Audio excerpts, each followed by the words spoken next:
ಬೇಜಾರು ದುಃಖ ಎಂಬುದು ಜೀವನದಲ್ಲಿ ಬಂದೇ ಬರುತ್ತದೆ. ಬೇಜಾರಾದಾಗ ನನಗೂ ಒಂದು ಮನಸ್ಸಿದೆ ಎಂಬುದನ್ನು ಆಲೋಚಿಸು. ಬೇಜಾರಾದಾಗ ಜೀವನದ ಅಂತ್ಯ ಎಂದು ಭಾವಿಸಬೇಡ. ಭಾವನೆ ಎಂಬುದು ಆಯಾ ಮನಸ್ಸಿಗೆ ತಕ್ಕಂತೆ ವ್ಯತಿರಿಕ್ತವಾಗಿರುತ್ತದೆ. ಕೆಲವು ಮನಸ್ಸನ್ನು ಜೀವನದಲ್ಲಿ ಅರ್ಥ ಮಾಡಲು ಸಾಧ್ಯವಾಗುವುದಿಲ್ಲ. ಅಂಥ ಮನಸ್ಸು ಜೀವನವನ್ನು ಅರ್ಥ ಮಾಡುವ ರೀತಿಯೇ ಬೇರೆಯಾಗಿರುತ್ತದೆ. ದೇವರು ಕೆಲವರಿಗೆ ಇದ್ದಾನೆ, ಆದರೆ ಕೆಲವರಿಗೆ ಇಲ್ಲ. ಆದರೂ ಜೀವನದಲ್ಲಿ ಎಲ್ಲರೂ ಸಮಾನ ರೀತಿಯಿಂದ ಬದುಕುತ್ತಾರೆ. ನಿಜವಾದ ದೇವರು ನಮ್ಮ ಪರಿಶ್ರಮದಿಂದ, ಸಾಧನೆಯಿಂದ ನಮ್ಮ ಮನಸ್ಸಿಗನುಗುಣವಾಗಿ ಆ ರೂಪವನ್ನು ಪಡೆದಿರುತ್ತದೆ. ಅವನ ಮನಸ್ಸಿನ ವಿಚಲಿತವಾಗದ ದೃಢ ಹಾಗೂ ಯಶಸ್ಸಿನ ನಂಬಿಕೆಯೇ ದೇವರ ರೂಪ. ಸುಂದರ ಬದುಕು ಸಾಗಿಸಲು ಸುಂದರ ಮನೆ, ಕೈಯಲ್ಲಿ ಹಣ, ನೆಮ್ಮದಿಯ ಸಂಸಾರ ಇದ್ದರೆ ಸಾಲದು. ನಿಮ್ಮ ಬದುಕಿಗೆ ತಕ್ಕಂತೆ ಸುಂದರ ಪರಿಸರ, ಆ ಪರಿಸರಕ್ಕೆ ತಕ್ಕಂತೆ ಸ್ಪಂದಿಸುವ ಸಮಾಜವೂ ಇರಬೇಕು. ಆಗಲೇ ಪರಿಪೂರ್ಣ ಬದುಕನ್ನು ಸಾಗಿಸಲು ಸಾಧ್ಯ. ಸುಳ್ಳು ಹೇಳುವುದು ಸುಲಭ, ಆ ಸುಳ್ಳಿಗೆ ಅನುಗುಣವಾಗಿ ನಟನೆ ಮಾಡುವುದು ಕಷ್ಟ. ಸುಳ್ಳು ಹೇಳಲು ಬರದವರು ಕಣ್ಣೀರು ಹರಿಸುತ್ತಾ ವ್ಯಕ್ತಪಡಿಸುತ್ತಾರೆ.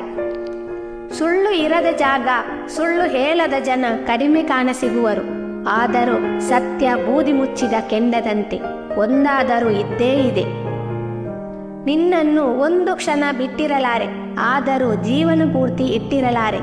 ನಾನು ನೀನು ಒಂದು ದಿನ ಅಂತರ್ಗತ ನಿಶ್ಚಿತ, ಇದೇ ವಿಧಿ ಬರಹ. ಪ್ರೀತಿಸುವವರಲ್ಲಿ ಜಗಳ ಬಹಳ, ಕೋಪ ಸರಳ, ಅದರಲ್ಲಿ ಪ್ರೀತಿ ಧಾರಾಳ. ಮದುವೆ ಮಾಡಿ ನೋಡು, ಮನೆ ಕಟ್ಟಿ ನೋಡು. ಮದುವೆಗೆ ಮಾಡಿದ ಖರ್ಚು ತಿರುಗಿ ಬರಲ್ಲ, ಮನೆಗೆ ಹಾಕಿದ ಸಂಪತ್ತು ಪಡೆಯಲಾಗಲ್ಲ. ಅರ್ಥ ಮಾಡುವ ಬೇರೊಂದು ಮನಸ್ಸು ನಮ್ಮ ಹಿಂದೆ ಇದ್ದರೆ ನಾವು ಕಷ್ಟದಲ್ಲಿದ್ದರೂ ಜೀವನ ಸಾಗಿಸಲು ಕಷ್ಟಲಾಗಲಾರದು.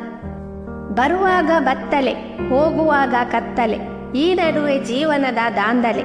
ಸಾಯುವುದೇ ಇಲ್ಲ ಎಂಬಂತೆ ವರ್ತನೆ ಯಾಕೆ? ಪ್ರೀತಿ ಹುಟ್ಟಿದ ಮೇಲೆ ಸತ್ತರೂ ಮಾಸಿ ಹೋಗಲಾರದು. ಪ್ರೀತಿ ಹೇಳದೆ ಕೇಳದೆ ಬರುವ ಪದ. ಪ್ರೀತಿಗೆ ಹುಟ್ಟಲು ಗೊತ್ತಿವೆ ಹೊರತು ಸಾಯಲ್ಲ. ಪ್ರೀತಿ ಮಾಡಿದವರಿಗೆ ಅಂತ್ಯವಿರಬಹುದು, ಆದರೆ ಆ ಪ್ರೀತಿಗೆ ಮಾತ್ರ ಅಂತ್ಯವಿಲ್ಲ. ನಂಬಿಕೆ ಮತ್ತು ಪ್ರೀತಿ ಎರಡು ಮುಖದಂತೆ. ಪ್ರೀತಿ ಮಾಡುವಂತೆ ನಟಿಸಬಹುದು, ಆದರೆ ಆ ಪ್ರೀತಿಯನ್ನು ನಂಬಿಸಲು ತುಂಬಾ ಕಷ್ಟಪಡಬೇಕಾಗುತ್ತದೆ. ನಂಬಿಕೆ ಸುಲಭವಾಗಿ ಬರುತ್ತದೆ. ನಂಬಿಕೆ ನಷ್ಟಪಟ್ಟರೆ ಸತ್ತರೂ ಆ ನಂಬಿಕೆ ಮತ್ತೆ ಬರಲಾರದು. ಪ್ರೀತಿ ಮಾಡಿದ ನಂತರ ಪ್ರೀತಿಸಿದವರನ್ನು ನಂಬಿದಷ್ಟು ಹುಟ್ಟಿ ಬೆಳೆಸಿದ ತಂದೆ ತಾಯಿಯನ್ನೂ ಕೂಡ ಅಷ್ಟು ನಂಬಲು ಕಷ್ಟಪಡುತ್ತಾರೆ. ಅನ್ನ ಕೊಟ್ಟ ತಂದೆ ತಾಯಿಗಿಂತ ಇಷ್ಟಪಟ್ಟವರ ಮಾತಿಗೆ ಬೆಲೆ ಕೊಟ್ಟು ಮೋಸ ಹೋದವರೇ ತುಂಬಾ ಜನ ಇದ್ದಾರೆ. ಜೀವನ ಎಷ್ಟು ಜಟಿಲವಾಗಿದೆ ಗೊತ್ತಾ?